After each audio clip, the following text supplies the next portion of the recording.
पाकिस्तानी सेना का पूर्व अफसर आतंकी तहव्वुर राणा भारत लाया जा चुका है, लेकिन उसे भारत लाने की कहानी भी काफी दिलचस्प है।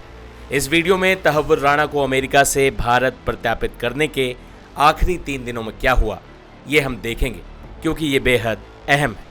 मंगलवार को US federal bureau of prisons की वेबसाइट ने कैदी तहव्वुर राणा का स्टेटस अपडेट करते हुए लिखा कि मंगलवार के बाद से तहव्वुर राणा अमेरिकी एजेंसियों की कस्टडी में नहीं है। भारत से गई स्पेशल टीम ने मंगलवार को ही तहव्वुर राणा की कस्टडी हासिल कर ली और उसे भारत लाने की प्लानिंग शुरू हो गई। वहीं सेंट्रल दिल्ली में माहौल बदला हुआ था। गृह मंत्री अमित शाह, एनएसए अजीत डोभाल और विदेश मंत्री एस जयशंकर लगातार बैठक पर बैठक कर रहे थे। पीएम मोदी को हर अपडेट से अवगत कराया जा रहा था। अमेरिका से भारत तक तहव्वुर राणा को कैसे लाया गया, भारत में उसे कहां रखा जाएगा, ऐसी तमाम बातों पर बेहद हाई प्रोफाइल मीटिंग्स होती रहीं। इस सारी कार्रवाई में एक शख्स हर चीज की बारीक मॉनिटरिंग कर रहा था। वो थे भारत के एनएसए अजीत डोभाल। तहव्वुर राणा को अमेरिका से भारत लाने के लिए एक स्पेशल टीम अमेरिका गई। इस टीम ने मंगलवार को ही राणा को अपने कब्जे में ले लिया। सूत्रों की माने तो मंगलवार को ही चीफ इन्वेस्टिगेटिंग ऑफिसर एनआईए की डीआईजी जया रॉय ने तहव्वुर राणा के सरेंडर वारंट पर दस्तखत किए। खास बात यह है कि एनआईए को इस वक्त एक ऐसा अफसर लीड कर रहा है जिसने अपनी आंखों से मुंबई हमलों का भयावह मंजर देखा था। महाराष्ट्र कैडर के तेज तर्रार आईपीएस अफसर सदानंद दाते इस वक्त एनआईए के चीफ हैं, जो 2008 में आतंकी हमले के वक्त अपने साथियों के साथ छत्रपति शिवाजी टर्मिनल पर आतंकियों से मुठभेड़ में शामिल हुए थे।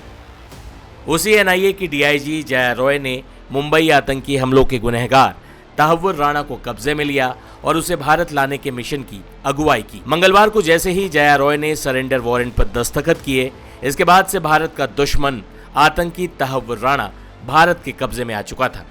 राणा को दिल्ली लाने के लिए सुरक्षा से लेकर तमाम इंतजामात को लेकर बेहद बारीकी से हर डिटेल पर लगातार बैठकें होती रहीं। लुटियंस दिल्ली में पिछले 3 दिनों से सारी सरगर्मी तहव्वुर राणा को भारत लाने को लेकर रही। आखिरकार तहव्वुर राणा भारत पहुंच चुका है। भारत पहुंचते ही उसे गिरफ्तार कर लिया गया। सूत्रों के मुताबिक जल्द ही उसे कोर्ट में पेश कर उसकी रिमांड हासिल की जाएगी।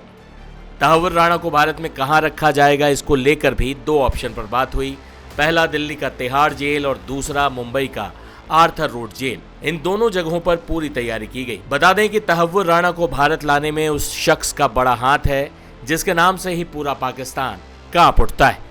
जी हां, हम बात कर रहे हैं एनएसए अजीत डोभाल की। सूत्रों का कहना है कि तहव्वुर राणा के प्रत्यर्पण की पूरी निगरानी खुद अजीत डोभाल ही कर रहे थे।